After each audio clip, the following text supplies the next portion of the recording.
Hello Biology 2, this is Mr. B and we are here with our final flip lesson on fungi, and today we are going to look at the ecology of fungi. So this is just going to be the role that they play in the environment. So getting started, the first thing we talked about when we first discussed fungi was that all fungi are heterotroph. So again, just a quick review of what that means is that again they're going to rely on other organisms for energy, and then many of the fungi are saprobes or saprophytes. If you remember, I said that was the word for decomposers. And so again, those are organisms that obtain food from decaying organic matter. And then there's other fungi that are parasites, which harm other organisms while living directly on or within them. Then other fungi are symbionts that live in close and mutually beneficial associations with other species. So I believe you guys, I'm not sure if you've heard the term symbiosis before.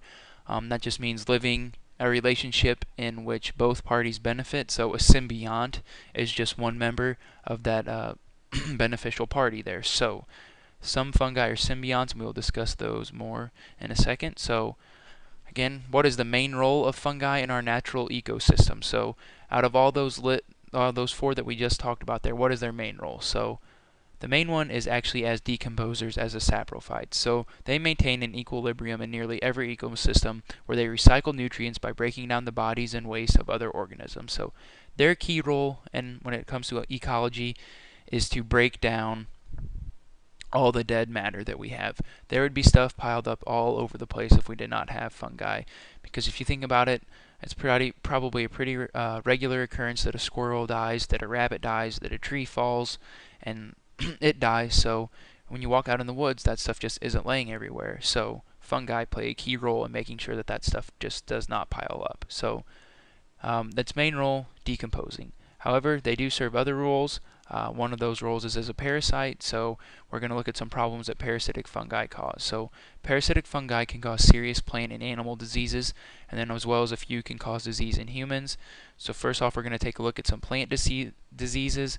So fungal diseases are responsible for the loss of approximately 15% of the crops grown in temperate regions of the world.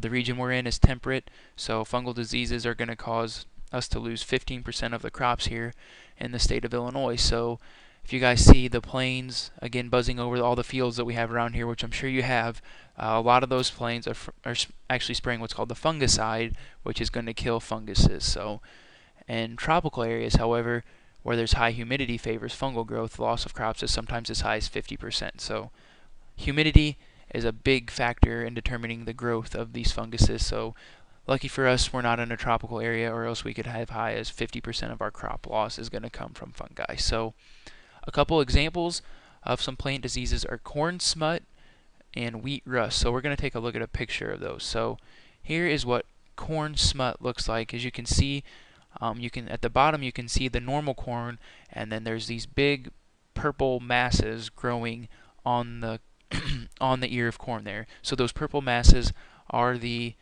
parasites. So that's not going to make for very appetizing corn. However, there are parts of the world where they where they will actually eat that purple fungus. So again, it does affect the plant, but there's places in the world that have made the best of that. So next part is wheat rust. That's a leaf from a wheat a leaf from a wheat plant. Sorry, that was a tongue twister. And as you can see, it almost looks like it has brown spots, which are rust, or it looks like it has rusty brown spots, but those are just a fungus growing on there. So wheat rust and corn smut are two of the big ones that probably we would see around here.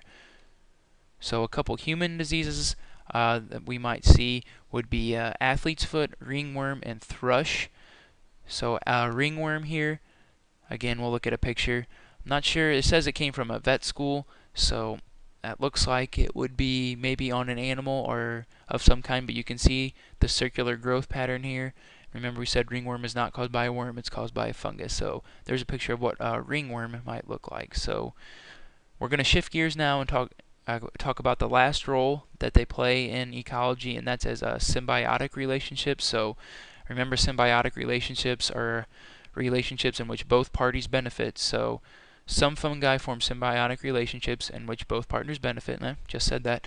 Two such mutualistic associations are lichens and mycorrhizae, and those are essential to many organisms. So we're going to take a look at these two in more detail here. So lichens are symbiotic associations between a fungus and a photosynthetic organism.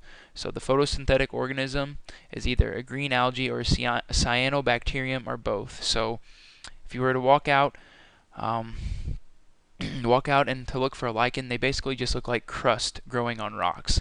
So this bottom picture here shows a rock face that has some lichens growing on them. It just looks like crust. So it is just um, it is just a symbiotic association between a fungus and a photosynthetic organism of some kind. So when you look at them in a little more detail, how each one benefits, the algae or cyanobacteria carry out photosynthesis, which provides the fungus with a source of energy, and the fungus provides the algae or bacteria with water and minerals and protects the green cells from intense sunlight. So that is how they both benefit. And the last slide here for this whole entire chapter is a mycorrhizae is how you say this. So mycorrhizae, and that's how fungi form mutualistic relationship with plants. And so this is association more specific of plant roots in the fungi. So how this works is the plants bring in nutrients that like moisture and minerals that the fungus can absorb, and the fungus will break down materials inside the soil that the plants can absorb through their roots. And so a majority of the plants in our world have some type of fungus living in association with it. And again, that term is called mycorrhizae. So that is the end of our first chapter on fungi. Let me know if you have any other questions.